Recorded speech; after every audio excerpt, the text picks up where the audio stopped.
Hoje eu tô aqui não para te mostrar os meus resultados com meus negócios online.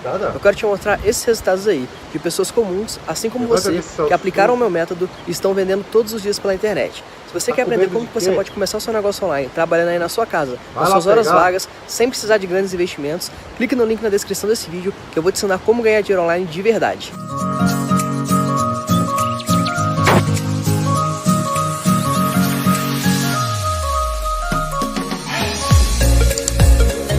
Valeu, Nadine, boa sorte para a arbitragem nessa rodada do Brasileirão. Vamos com o São Paulo. E São Paulo, olha, gente, arrasador, hein? Pós-Copa América. Repito, mas o São Paulo só está no Campeonato Brasileiro. Tem gente que só está no Campeonato Brasileiro e não consegue esse desempenho. 16 pontos dos 18 disputados pós a parada aí para a Copa América. Mudanças, hein? Que colocam o São Paulo, sim, como candidato ao título do Campeonato Brasileiro. Eliminado na segunda fase da Libertadores contra o modesto Talleres, da Argentina. E fora da Copa do Brasil, mais uma vez. Mais de um ano sem nenhuma vitória em clássicos.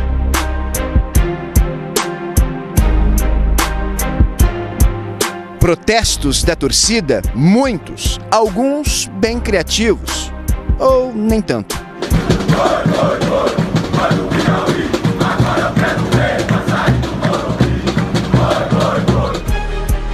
Era esse o clima do São Paulo na pausa para a Copa América. O torcedor seguia sem motivos para comemorar.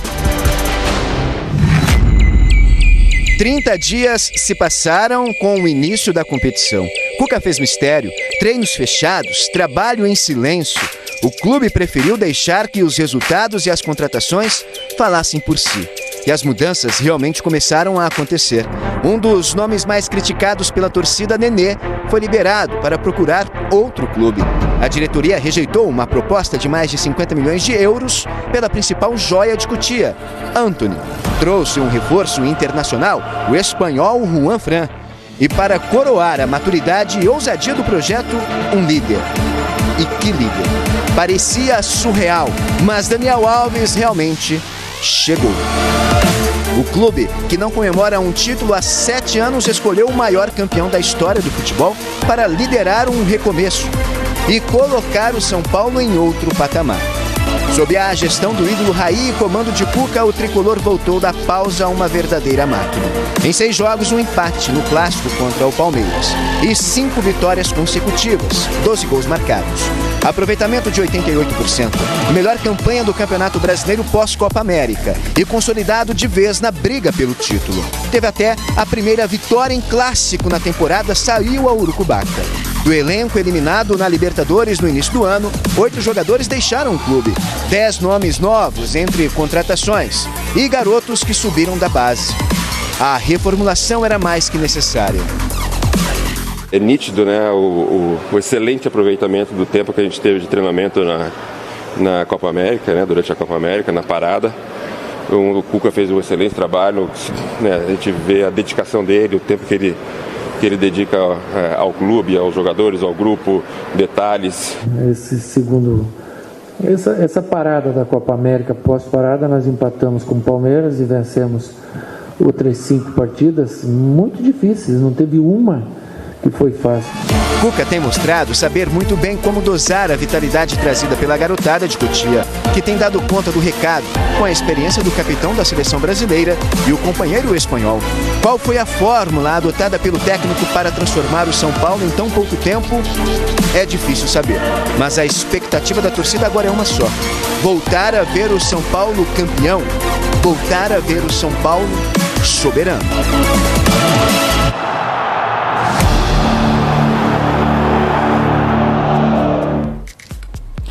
Preparação do Vasco agora para o jogo contra o São Paulo em São Januário. Marrone está de volta. O repórter Álvaro Loureiro conta como está a preparação do Vascão. No Vasco, as atenções estão voltadas para um duelo complicado no Brasileirão. No próximo domingo, o confronto é contra o São Paulo, que vive ótima fase. Interromper a ascensão de Daniel Alves e companhia será a missão dos comandados de Vanderlei Luxemburgo. Para esquecer a goleada sofrida diante do rival Flamengo, o time deve contar com uma boa notícia: a volta de Marrone, suspenso na última rodada. Em compensação, o Luxemburgo não terá Yan Sassi. Emprestado pelo Coritiba, o atacante que chegou ao Vasco no começo da temporada está na Europa, acertando sua transferência para o futebol turco. E as movimentações não param. Com a provável saída de Yan Sassi, o Vasco olha para o mercado e a peça de reposição pode vir de Belo Horizonte. A diretoria tem interesse no atacante Cleiton, que pertence ao Atlético Mineiro. O jogador de 23 anos, que estava emprestado ao Bahia, mas retornou ao Galo. Cleiton fez apenas um jogo no Campeonato Brasileiro pelo tricolor baiano. O atacante foi revelado pelo Figueirense e tem passagem pelo Corinthians. Por enquanto, não foi feita uma proposta oficial. O foco está em campo, no Campeonato Brasileiro, para continuar subindo na tabela. O Vasco é o 15º colocado com 17 pontos. E a meta é seguir bem longe da chamada Zona da Confusão. Tá aqui, ó. Mano já está na área e já pegando esse assunto aí para muitos. Olha, um dos jogos mais interessantes dessa 16ª rodada. Esse São Paulo embalado e o Vasco em busca de recuperação. Tudo bem, Mano? Tudo bem, Calheiros? Bom dia, Jackson, Paulo Lima, nossos amigos aí que estão em casa também. Bom dia a todos. Realmente, a tarefa do Vasco aí, por mais que ele tenha o retorno de alguns jogadores aí que estavam fora e também, principalmente do Marrone, que é um cara que fazia muita falta, o Vasco vai enfrentar um São Paulo que está embalado. O São Paulo hoje que é o melhor time do futebol brasileiro.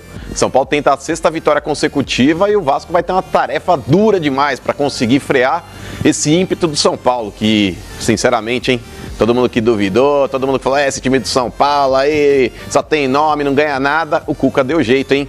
O Cuca é um monstro. O Cuca tem aqueles negócios aí, o cara é supersticioso, o cara de vez em quando não passa embaixo de escada, foge de gato preto, mas, meu irmão, o Cuca sabe do negócio, hein? O cara conhece o riscado, Calheiros, o cara acertou o São Paulo que ninguém dava uma moeda. Ninguém dava uma moeda no time do São Paulo, cara. Esse é o detalhe, né? Desde que o Cuca assumiu o time do São Paulo, já na fase decisiva do estadual, né? Ele pegou já o time com o avião andando. Sim. E dali, meu amigo, São Paulo vem no ritmo de competições, sem tempo para parar, para pensar. A Copa América salvou o São Paulo, né? Tinha que jogar com o que tinha de melhor. Aí, com a parada, o Cuca botou em prática as suas convicções, né? Trouxe algumas peças, e que peças, né? E esse São Paulo aí, Paulinho, por isso que eu falei ali na chamada da matéria. Nenhum exagero, né? Tá até na nossa enquete. São Paulo é candidato ao título. Ainda tem o Pablo, né? Que tá numa fase de recuperação. O próprio Pato. O Lisieiro que voltou agora também. Mas o Pato tá no dia a dia. O Pablo nem cogitado tá, né? E é um jogador de excelente qualidade pro time do São Paulo. Olha, a reta do São Paulo tá longe no final do campeonato. Temos um turno ainda pela frente. Mas a reta do São Paulo, pelo menos nesse momento, é de um trilho altamente positivo, né? Vamos aguardar. Mano, e tem um detalhe, hein? Chega aí, mano. Vamos dar uma analisada nos números aqui bem legais. Que o São Paulo hoje é o melhor visitante, né? São Paulo é o melhor visitante do Campeonato Brasileiro. É quem tem o melhor desempenho, melhor aproveitamento. Né? E vai pegar um Vasco aí, que aposta sempre muito no fator local, São Januário. Essas equipes até hoje, no geral, já se enfrentaram 47 vezes no Rio de Janeiro. O Vasco leva vantagem. São 20 vitórias contra 13 do São Paulo, 14 empates. Vasco tem 8 gols a mais do que os tricolores. E o detalhe, só que o que chama atenção são os últimos duelos. Nos últimos confrontos, São Paulo tem dado muito trabalho para o Vasco, mesmo jogando no Rio. Troca a página aí, ó. Vamos ver esses últimos jogos.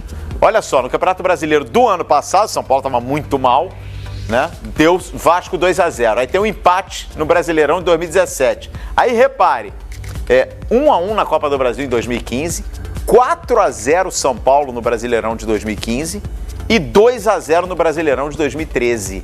São Paulo não costuma pipocar não, hein, mano? Mas aí que tá, Calheiros, o time do Vasco é um time enjoado, jogando em São Januário, você tem razão aí, é o fator casa que pesa a favor do Vasco. Luxemburgo também conseguiu dar uma nova cara para esse time aí que também estava desacreditado, conseguiu tirar daquela zona da confusão. Salvo engano, o Vasco tá a 4 pontos hoje da zona de rebaixamento, tá numa distância que não é tão confortável assim, mas já é um negócio razoável.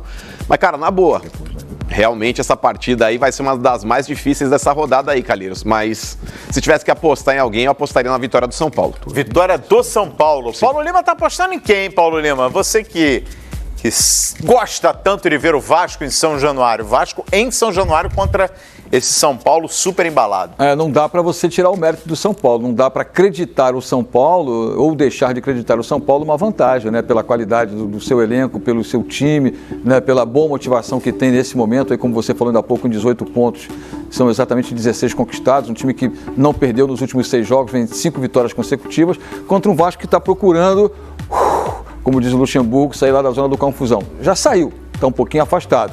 Mas tem o fator casa, tem o fator São Januário, tem a pressão da torcida, né? E tem também o fator Vanderlei Luxemburgo, né? Que sabe como poucos motivaram um time, principalmente numa situação como essa.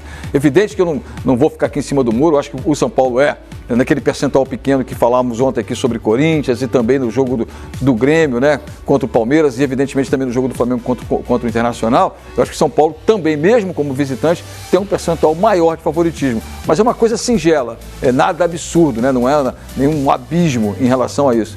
Mas o Vasco em casa passa a ser um adversário, talvez um adversário que possa quebrar essa série de bons resultados de vencibilidade do São Paulo. É o que eu espero. São Paulo um pouquinho favorito, mas o Vasco pode surpreender. Na hashtag Bom Dia Fox sexta, você já manda o seu palpite. Quem leva a melhor no clássico desses dois gigantes, Vasco e São Paulo? E no Twitter do Central Fox Brasil, você vota na nossa enquete. O Mano vai votar agora, na tela para o Mano ver. Qual é a nossa pergunta, a nossa enquete? Quem vai ser, Mano, o líder do Brasileirão na segunda-feira? As opções: Santos, Flamengo e São Paulo. A gente explica que o Palmeiras não está na enquete, Mano, porque Sim. O Palmeiras teve o jogo dessa rodada adiado para o dia 10 de setembro contra o Atlético Paranaense. Contra o Fluminense. O Fluminense, perdão. Vou te falar, Calheiros, vou discordar da maioria aí e vou te falar o motivo óbvio. O Flamengo ele vai poupar boa parte dos seus jogadores, então eu acredito que o Flamengo não terá uma tarefa tão fácil assim.